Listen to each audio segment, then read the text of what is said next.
অসুখে পড়লে দেখবেন একবার এত নরম। আমার পরিচিত একজন মানুষ ফুরকান ভাই একবার অসুস্থ হয়ে গেছে। মাসখানেক হাসপাতালে থাকার পরে ওর ছেলে আমাকে ফোন দিয়া বলতেছে, হুজুর চিনছেন নি? আমি কই, না তুমি যখন কইছো না তুমি কার, আমি চিনাম কেমন? আমি অমুকের ফুতে, আমি এতক্ষণে চিনছি। তো কি খবর কি? হুজুর আব্বার শরীরের অবস্থা বেশি খারাপ। আমি কই আছে? হাসপাতালও। আমি কই কি বেশি খারাপ? ওই জি হুজুর, করে আইয়ে যায় অবস্থা হইয়া গেছে। খবরে তো সাংঘাতিক অবস্থা। তো কিতা কিতা খাইতো? কয় খাওয়াই দাও না। কয় হুজুর যা কইছে সব আমরা খাওয়াই দিছি। আমি কই তো এখন সমস্যা কি? কয় যে হুজুর গত রাত্রে জিজ্ঞাসতাম, আব্বা আপনার কি তা মনে কয়? তো আব্বা আমারে কইছে যে নাগাইশের ফিরসা হুজুর এলাকে দেখা করতাম মনে কয়। তো এইরকম একটা কথা কইলে আস্তে আস্তে দাও, আস্তে আস্তে, এভাবে না, এইভাবে ধরে দাও, হ্যাঁ আস্তে আস্তে দাও। তো আমারে যখন কইছে যে নাগাইশের হুজুর যে দেখতো মনে কয়, তো যত আমি ব্যস্ত থাকি একটা লোক মরার আগে আমার চাইতো চায়, এটা কি আর যেমন তেমন কথা? আমি তাড়াহুড়া করে গেছি হাসপাতালে। গেছি করে ওনারে বেডে শোয়াই রাখছে। দেখি ডাইনাত্রা আলগি দিছে, বাম হাতটা আলগি দিত ফাটানো। তাই আমি কই সমস্যা কি? ও হুজুর বাম সেটটা লইয়া লাইছে, প্যারালাইজড। সিমটা দিয়া চাইছে, দুঃখ পায় না। পাওয়ার তাল কুতকুতি দিছে, আইস উঠে না। হাতুরা দিয়া ফিটা দিছে, গিরায় দুঃখ পাই না। আমি তো তোকে সাংঘাতিক অবস্থা। তো আমি সবাই বললাম, ও যারা যারা আছেন সবাই সূরা ফাতিহা পড়েন। তো সবাই সূরা ফাতিহা পড়ছে, সূরা ইখলাস পড়ছে, দুরূদ শরীফ পড়েন, দুরূদ শরীফ পড়ছে। তো সবাই নিয়ে দোয়া করলাম। আসার সময় দেখি গালের ভিতরে খোসা খোসা দাড়ি। তা আমি কই, ভাই দাড়ি কি রাখা দিছেন? ওই 1 মাস ধরে যে হাসপাতালও কামানোর সুযোগ পাইছে না তো। আমি কই দাড়ি কি রাখা দিছেন? কই জি হুজুর, নিয়ত করছি বাস আমার কয় বছর কোন সময় মরিয়া যে গিয়ে দাড়িটি লইয়ে মরি। তাই কি মরেন না, দাড়িটি লইয়ে মরেন। আমি তো দোয়া টোয়া করে দিয়ে আইয়া পড়ছি। মাসখানেক পরে আল্লাহর কি কুদরত, এবার আর শৈল মাসাল্লাহ ভালো হয়েছে। আমার লোকে দেখা রাস্তা দেহে কামাইয়া হো মান কি তো আপনি আমার কিতা কইলেন? হাসপাতালও দি কইলেন দাড়ি রাখা দিছেন, কামাই লিছেন দি। এবার আমার দিকে হাসি দিয়া কই শরীরটা আগের তে ভালায়। তো শরীরটা যেহেতু আগের তে ভালো, আর দাড়ি রাখবো কিন্তু কেন? আবার হাসপাতালও গেলে রাখবো আর। আহারে মুসলমান, আহারে মুসলমান, মুসলমান। দুনিয়ার মানুষ এক এক সময় এক এক রকম, ঠিক কিনা?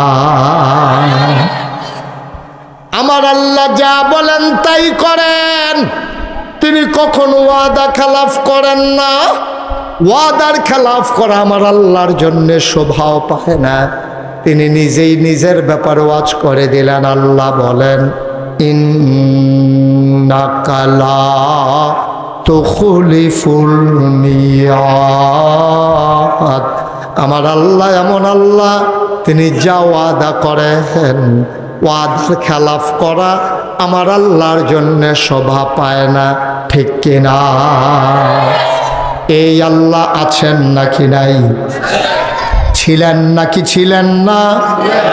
থাকবেন নাকি থাকবেন না? আমার এই আল্লাহ কয়জন?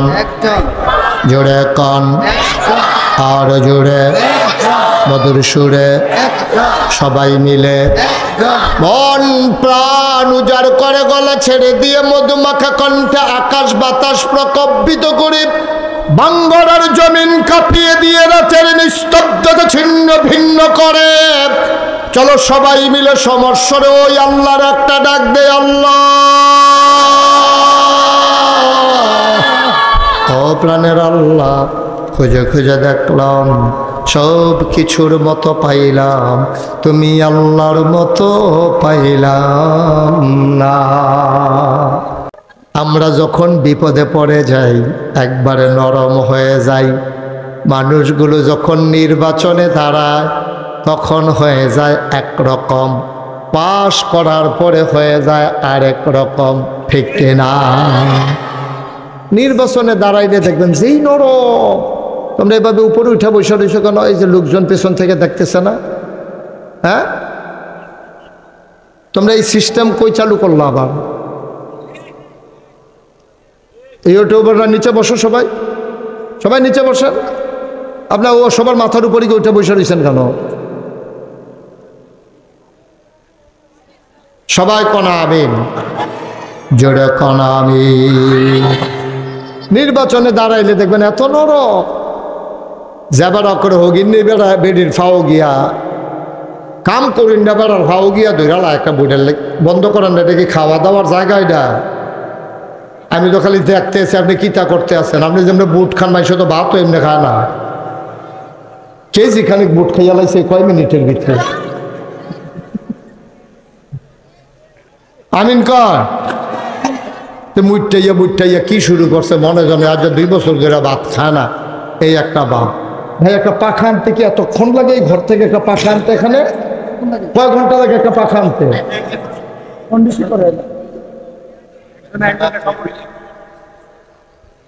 আমিন কর, জোরে কন, আরো জুড়ে। যেই কথাটুকুন বলতেছিলাম, নির্বাচনে দাঁড়াইলে দেখবেন ভোটারের ভাও ধরে। আবার ফাঁস কইরা সারলে যেই হাতে ভোটারের ভাও ধরে, এই হাতেই ভোটারের গলায় ধরে। ঠিক কিনা বলে? মুসলমান, বিপদে পড়লে একরকম, বিপদ দূর হয়ে গেলে আর রকম।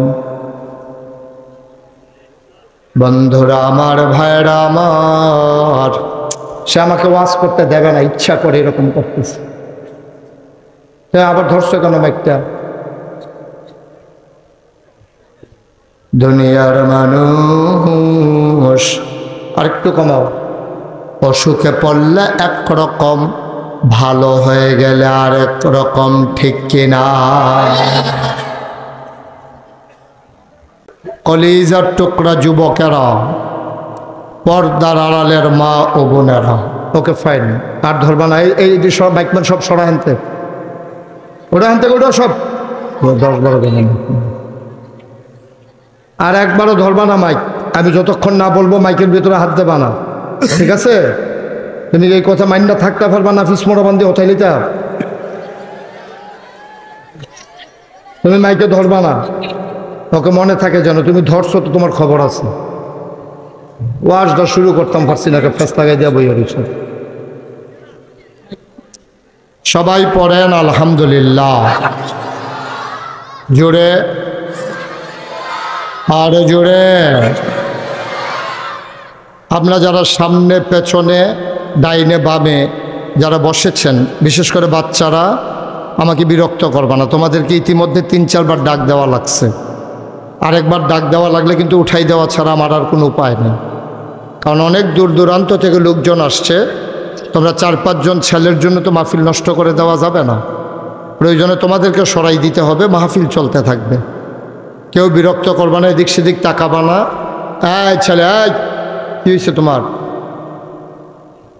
তুমি হার গায়ে হাত দিছো কেন? খুব সাবধান। আপনারা যারা দাঁড়িয়ে আছেন ডাইনে বামে, দয়া করে একটু সরতে হবে। এখানে এভাবে দাঁড়িয়ে থাকলে আমার জন্য ওয়াজ করা কষ্টকর। আপনার সামনে বসেন। এখানে মাথার কাছে হিসেবে দাঁড়াই থাকলে ওয়াজ করবো কেমনে আমি? সবাই বসেন, এদিক দিয়েও সবাই বসেন। যারা ভলান্টিয়ার আছেন সবার সরেন। আপনার নিজেরাই যদি বিশৃঙ্খলা করেন তো শৃঙ্খলা করবে কে? এই জায়গাটা ফাঁকা করতে হবে তো। হয় বসবেন, নাইলে এখান থেকে সরে যান, পেছনে গিয়ে বসেন। এই পেছনে যারা দাঁড়িয়ে আছেন, দয়া করে আপনাদের জন্য অনেক বড় জায়গা করা হয়েছে, একটু দয়া করে সরতে হবে। ওকে, থ্যাংক ইউ। জি, এই যে মাফলার সরেন না। এইভাবে আপনি আমার বুঝতেও যেত না তো। আমি এত সহজে বুঝতেও না মানুষ না। আপনারা যারা সাউন্ড বক্সের পিছনে 2 জন গিয়ে ফলাইছেন, সরেন। হ্যাঁ, এখান থেকে সরেন। এই লোকগুলো সরাই দেন, একটু কষ্ট কর। তোমরা সরো একটু বাবা, ওইদিকে গিয়ে বসো। সবাই একটু বসেন। জি, আপনারা অনুমতি দিলে আমি শুরু করি ইনশাআল্লাহ। দয়া করে এদিক সেদিক তাকানো তোমাকে না করছি। কেউ দয়া করে মোবাইল ধরে রাখবেন না। মোবাইল ধরে রাখায় না রেকর্ড হয়, না শোনা হয়। আপনি দয়া করে আসছি যখন আমি, মনোযোগের সাথে শুনেন। যারা মোবাইল ধরে রেখেছেন মোবাইলগুলো বন্ধ করেন, নিচে নামান, পকেটে ঢুকান, সবার মোবাইলগুলো পকেটে ঢুকান। এভাবে রেকর্ড হয় না। মোবাইলগুলো নামাইয়া মনোযোগের সাথে বসেন। সব সময় তো মোবাইলের ভিতরে দেখছে, তো অহনো যদি আবার আমারে এখনো বোয়াইয়া ভিতরে চাইয়াতেন তো আমার আর বার করছেন কীর্তেন। গভীর মনোযোগের সাথে শুনতে হবে। বাবার একটু বসতে হবে, একটু কথা শুনতে হবে। কথা না শুনলে তো মাহফিলের পরিবেশ ঠিক থাকবে না। সবাই পড়েন আলহামদুলিল্লাহ, সবাই পড়েন। ফুরকান ভাইও পড়েন। ফুরকান ভাই মনে করছে ওই যে মেল দরবার আবার কয় সভাপতির কোনো কথা নাই, এবার মনে করছে এই রকম না। হলো সভাপতির কথা আছে, যথেষ্ট কথা আছে, সব আছে। আপনি যা পারেন যতক্ষণ কইবেন, যতক্ষণ শৈলে দেয়। উমরাতে যাইবেন, আমরা লেগে দোয়া করবেন, আবার এখনো কইও যাইবেন। বলেন সুবহানাল্লাহ, সুন্দর হয়েছে। বলেন আলহামদুলিল্লাহ, আল্লাহু আকবার। শুকরিয়া আদায় করলাম কার? করব কার? করে যাব কার? লস না লাভ? কম না বেশি? প্রমাণ আছে নাকি নাই? আমার আল্লাহ রাব্বুল আলামিন কুরআনুল কারীমে কত সুন্দর করে ওয়াজ করে দিলেন। আল্লাহ বলেন, লা ইন শাকারতুম লা আযীদান্নাকুম। ও দুনিয়ার মানুষ, নিয়ামত পেয়ে যদি শুকরিয়া আদায় করবে, যেই নিয়ামত পেয়ে শুকরিয়া আদায় করবে, শুকরিয়া আদায়ের কারণে ওই নিয়ামত আমার আল্লাহ আরো বহুত গুণে বাড়িয়ে দেবেন। বলেন সুবহানাল্লাহ। আমার আল্লাহ যা বলেন তা করেন নাকি করেন না? কম কম না বেশি বেশি? প্রমাণ আছে নাকি নাই? কুরআনুল কারীমে 30 পারায় সূরা বুরুজের শেষ অংশে আল্লাহ কত সুন্দর করে ওয়াজ করে দিলেন। আল্লাহ বলেন, ফাআলুন লিমা ইউরিদ। আমার আল্লাহ এমন আল্লাহ, তার যা মন চায় ওই কাজটাকে আমার আল্লাহ বেশি বেশি করে দেন। বলেন সুবহানাল্লাহ। আল্লাহ দুনিয়ার মানুষের মতো না। দুনিয়ার মানুষ বলে একটা, করে আরেকটা, ঠিক কিনা? অসুখে পড়লে একরকম, ভালো হয়ে গেলে আরেক রকম। দুনিয়ার মানুষ নদী পার হওয়ার আগে একরকম, নদী পার হয়ে গেলে আরেক রকম। বিপদে পড়লে একরকম, বিপদ দূর হয়ে গেলে আরেক রকম, ঠিক কিনা?